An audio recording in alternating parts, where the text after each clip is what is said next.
And while Congress considers its options, the Democratic National Committee is taking action of its own. Chris Jansen got exclusive access to the DNC's efforts to fight fake news. Take a look. Ash Bhatt attends one of the top tech schools in the country, UC Berkeley, but he's taking a semester off to try to fix a problem that keeps him and his childhood friend Rohan up at night: fake news.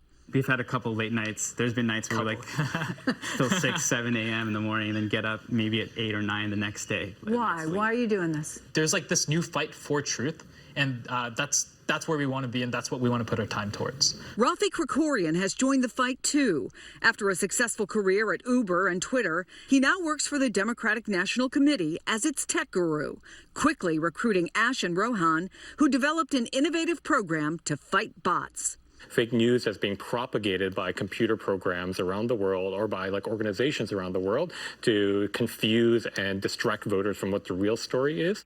Let's use this robot to represent bots.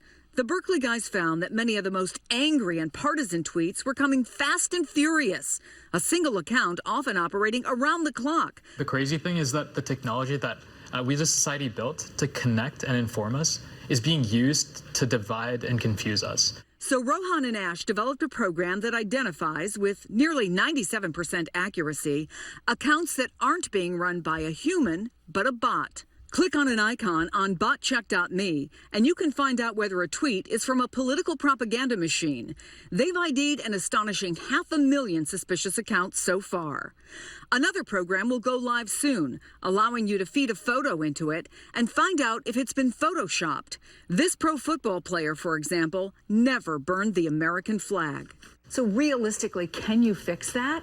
I think we can start making moves in the right direction. Across the country at MIT, a groundbreaking study of 10 years of tweets by 3 million users shows why that's so hard to do. We found that false news diffuses further, faster, broader, and more deeply than the truth in every category of information that we studied. And political news travels by far the fastest. We also found that false news is 70% more likely to be retweeted than the truth. And even the best technology can't control the human appeal of fake news.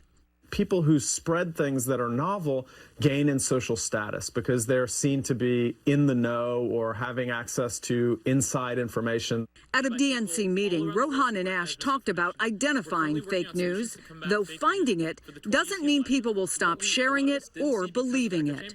So the DNC is testing out a series of ideas to help, including a morning report that would warn Democratic candidates about fake news and suggest ways to respond.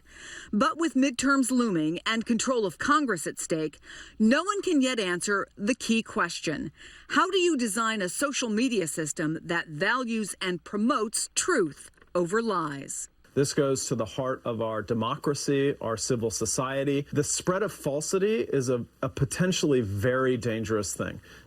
Twitter has not responded to our request for comment on this, but previously they have said, and I'm quoting here, they've spent years working against attempted manipulation, including malicious automated accounts and spam, although all the experts we talked to say none of the social media companies are doing enough. This is a real concern for the RNC and the DNC because while they're trying to figure this out, Stephanie, the clock is ticking toward the midterms. Nobody